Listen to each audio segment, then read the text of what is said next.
In the last days of my time away, this day loomed in my mind's eye.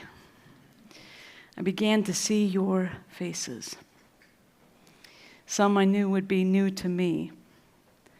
Some would be missing. Many would be familiar, sitting in the very same seats they did last December, wondering how I know that they're there or not.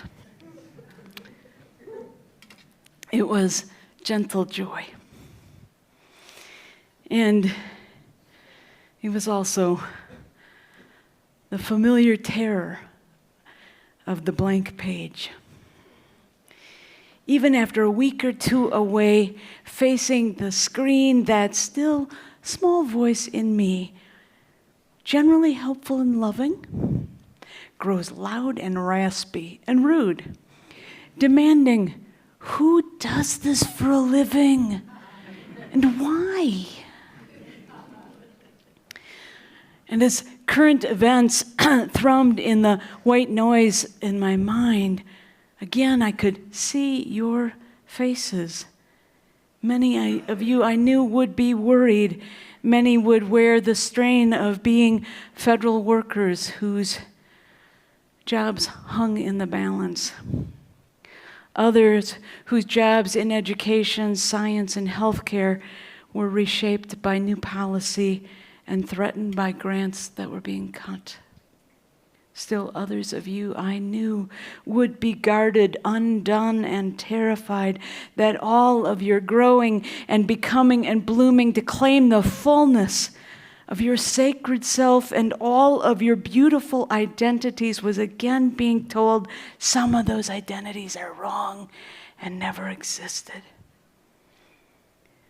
And some of your faces, I knew I would see the worry of how to survive if the Affordable Care Act benefits or Social Security or Medicare were taken. On others would be the panic as deportation prospects loom larger for themselves, their family members, or other beloveds. So much worry, so much strain. Mercy. I wondered what words might come out of me that could possibly touch, let alone hold, the wear and tear of these 3 months. I know you've been well cared for. I know our team did great ministry with you and for you. I know that. You have been held in loving care and you have been invited into faithful resistance.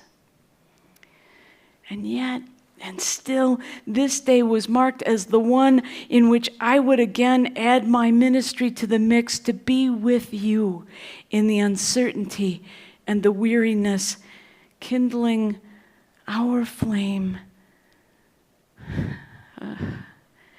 and reminding us, being called to remind us to this month's value, to remain or regain an openness to awe. Mercy. I told the staff on Tuesday, it's actually worse than being accused of needing to rearrange the chairs on the Titanic. This actually seems more like kind of helping y'all keep scurrying and keep rising, keeping your head above frigid waters. And just as we're about to go under, I point my shaky, frozen finger and call out to you all, "Look, the Big Dipper!" Mercy. After 3 months away to rest, recenter, and recalibrate, so much time, so generous, I should know how to speak to this moment. And in that should, it was the familiar mental spin cycle of doubt and inadequacy. Perhaps this factory setting is familiar to you too. And as the spin continued, creating, as it always does, that inner cacophony of imbalance, I woke up. I so wanted to believe that there was a plan to be given, there was a map to be drawn, there were words to be said that could hold all of the pain that sloshes within us and rains down upon us. And also, I wanted those words, that map, that plan to stem the tide of injustice that seems determined to pull us under. And there is no map, there is no plan, there are no words. And thinking that I or anyone could or will articulate one is the trap of a culture of individualism and separateness that insists everything is fixable if we are smart enough and work hard enough. And I woke up and remembered that is a damn lie. It's not about me or any one of us. It's about all of us. It's not about doing, it's about being together. Humanity's survival, let alone any of its successes, has community at its center. Being together, being differently, together doing. It is hard. It is hard just now to lean into that. So much is amiss. Fear, anger, and despair abound, all of which activate our well-formed neural pathways to isolate, to shut down and numb out, or our pathways to stay engaged while remaining entrenched in fear, anger, despair, and the rest. The feelings are real. And it is okay, as always, not to be okay. And still, a choice remains. How will we be? What will we lean into? What will inform our living, our being? How will we relate to each other and to others beyond this circle? Viktor Frankl, Holocaust survivor and therapist, taught us that the last of human freedoms, the one that cannot be taken away, is the freedom to choose our attitude. To choose our attitude. Now, hear me. That is not a mandate to just put on a happy face, nor an invitation to guilt or shame if, upon reflection, you determine your attitude has, in fact, been lacking. It is, though, a call to wake up, to face the swirl of mess around us consciously, and to choose. When we do otherwise, we stay in that spin cycle, in the story of how it should be, of fixing and figuring it out.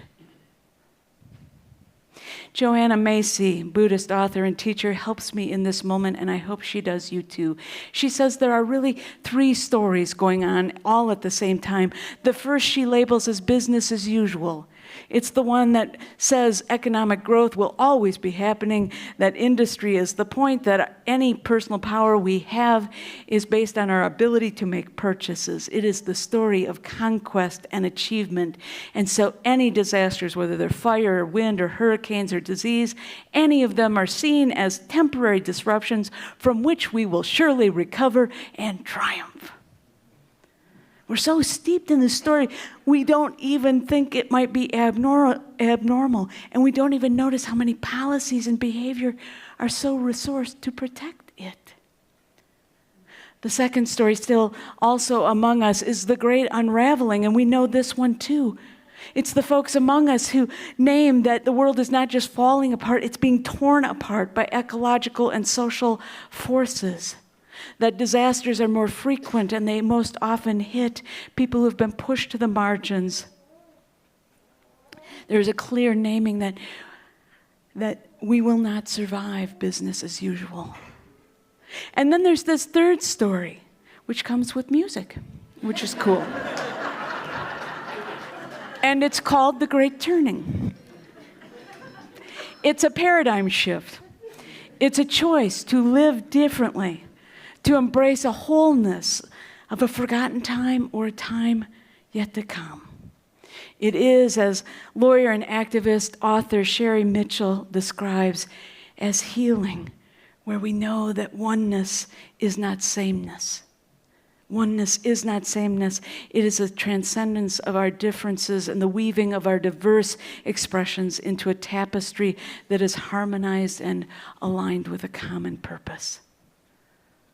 Wholeness, a new story, created by people who hold hope for a world that isn't toxic. Is that so much to ask? A world that is rife with beauty and justice. Created by people who choose consciously and who dare to hope and to live into the hope. If we are going to be a part of the Great Turning, if we embrace that as our story, as our legacy, we have to disrupt our business as usual informed doing. The one which pits us against each other, the one which demonizes each other, because Einstein told us we can't solve our problems with the same thinking we use to create them. But to change our thinking, we need to change our perspective, and might I suggest that openness to awe is the path to do that. Dr.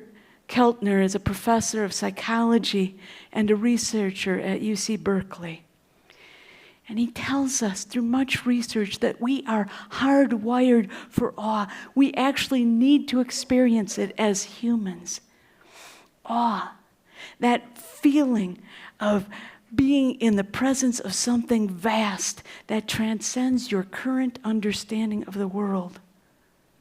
Awe, that feeling of being in the presence of something vast that transcends your current understanding, is available to everyone regardless of money or anything else.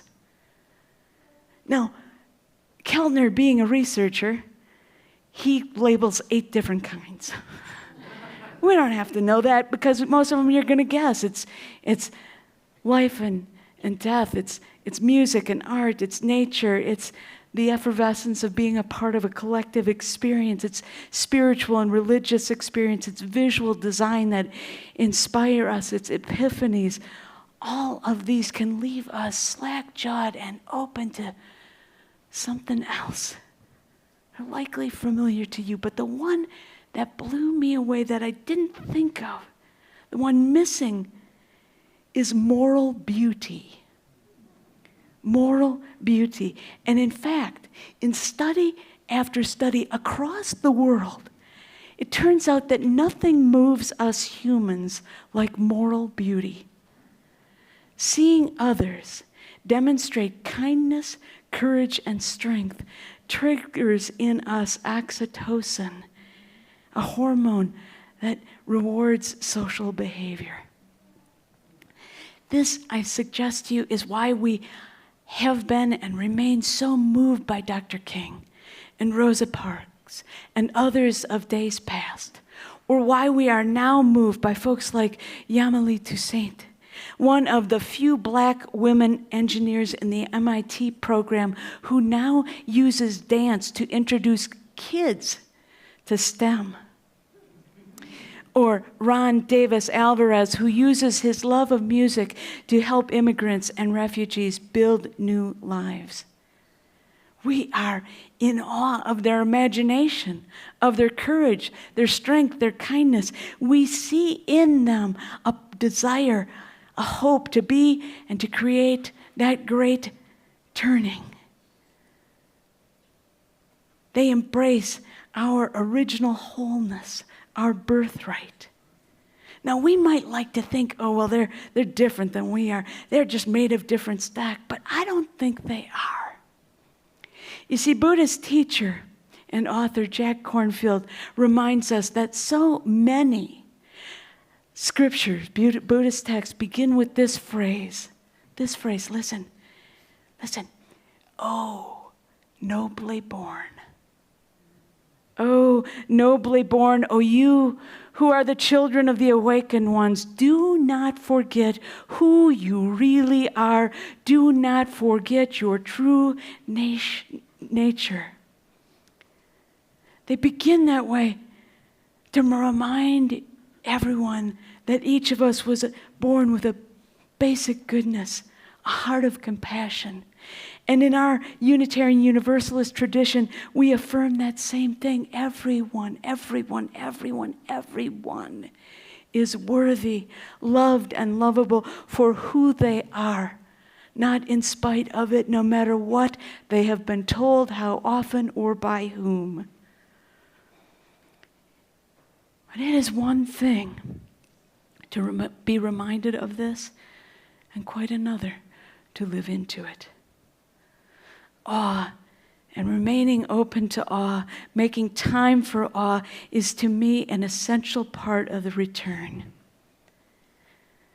See, there's this story about the poet Gary Snyder. Some of you may know his work. He was an environmentalist for over 50 years, wrote poetry, well recognized. And he had a friend visit him well into his 90s, was Gary.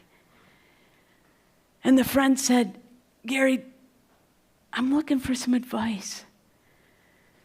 Oceans are rising, the temperature's increasing, there's refugees from climate, the species are going extinct. What advice would you give us?" And Snyder said this: "Don't be guilty. Don't be guilty. If you want to save it, don't save it out of guilt. Don't save it out of fear. Don't save it out of anger. Guilt, fear, and anger are what have created our human problems. If you want to save it because you love it. If you want to save it because you love it." This is, I think, what moved me so much about Cory Booker's 25-hour filibuster.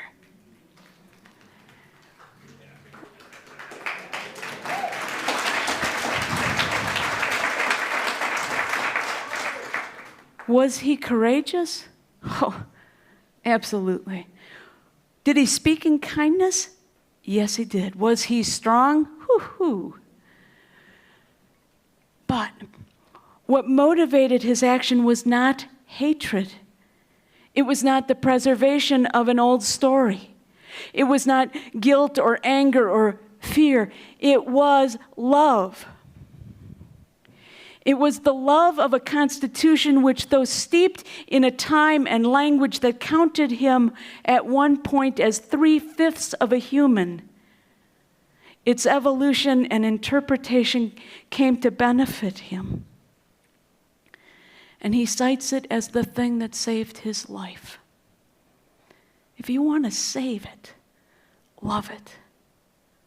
If you want to save it, love it, whether your it is the planet or our democracy or anything else. If you want to save it, love it. Absolutely. Feel your anger, your guilt, your fear, your despair. Feel it all. And then breathe. And breathe.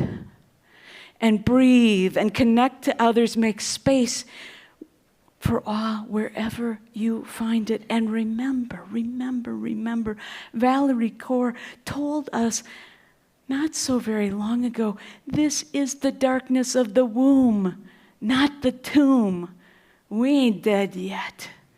And birthing is a messy, painful business that none of us get into or out of alone. We need one another to create and deliver a miracle whose promise may just save all of us. May it be so. Shanti. Shalom. Amen.